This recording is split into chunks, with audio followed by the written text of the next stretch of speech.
கிட்டத்தட்ட 10 அடி உயரத்துக்கு ஜம்ப் பண்ணி ரொனால்டோ அடிச்ச அந்த கோலை அவ்வளோ சீக்கிரம் யாரும் மறந்துருக்க மாட்டோம். ஆனா அதுக்கப்புறம் அவருக்கு என்ன நடந்ததுன்னு தெரியுமா?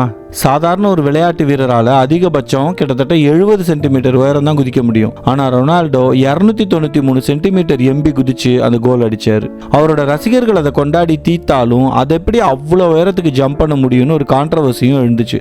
அதன் விளைவா அவரோட ஜம்பிங் எபிலிட்டியை சயின்டிஸ்டுகளை வச்சு டெஸ்ட் பண்ணாங்க. அவங்க சொன்ன முறைப்படி ஒரு மிஷின்ல நின்னுக்கிட்டு இடுப்புல கை வச்சுட்டு நின்ன இடத்துல இருந்தே எம்பி குதிக்கணும். அப்படி குதிச்சதுல ரொம்ப கம்மியான உயரமே போக முடிஞ்சது. ஆனா நீங்க போட்டியில இதை விட ரொம்ப அதிகமான உயரத்துக்கு குதிச்சீங்களே, அது எப்படி சாத்தியம்னு ஒரு சந்தேக கேள்வி எழுப்பப்பட்டது. அந்த நொடி வரைக்கும் யாரும் அவரை நம்பல. அப்ப ரொனால்டோ அவங்க கிட்ட சொன்னாரு, என்னோட ஸ்டைல்ல என்ன ஜம்ப் பண்ண விடுங்க.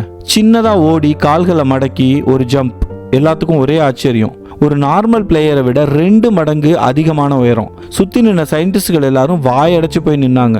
அவர் மேல வெறுப்ப காட்டின அந்த கூட்டமும் தான். மக்கள் தலையில வச்சு கொண்டாடி மகிழ்ற தலை சிறந்த கால்பந்தாட்ட வீரரான ரொனால்டோவுக்கே இந்த நிலைமைனா நமக்கெல்லாம் என்ன ஆகும் நீங்களே யோசிச்சுக்கோங்க. நிறைய தடைகள், எதிர்பார்க்காத தோல்விகள், செட்பேக்னு ஏதாவது ஒன்று வந்துட்டே தான் இருக்கும். அது பாட்டுக்கு வரட்டும், அது வழியிலே போகட்டும்னு நம்ம வேலையை சரியா பார்த்துட்டே இருந்தோம்னா யாராலையும் நம்ம வெற்றியை முடக்க முடியாது. ரொனால்டோ விஷயத்துல அவரால் அவ்வளோ உயரத்துக்கு குதிக்க முடிஞ்சதுக்கான முக்கியமான காரணம், கீழே விழுறத பத்தி அவருக்கு எந்த பயமும் இல்லை. நிச்சயமா விழுவோன்னு தெரிஞ்சா கூட விழுறதுக்கு முன்னாடி அந்த பந்தை கோல் கம்பத்துக்கு அனுப்பிடணும்னு அந்த நொடியில் அவர் எடுத்த அந்த முடிவு தான் அதை ஒரு வரலாறா மாத்துச்சு. தோத்து போயிடுவோன்னு பயந்து முயற்சி செய்யாமே இருந்தா நம்ம ஆசைப்பட்ட வாழ்க்கையை கடைசி வரைக்கும் வாழவே முடியாது. நீங்களும் உங்க வெற்றிக்காக தைரியமா உயரமா எம்பி குதிங்க. விழுந்தா எழுந்துக்கலாம்.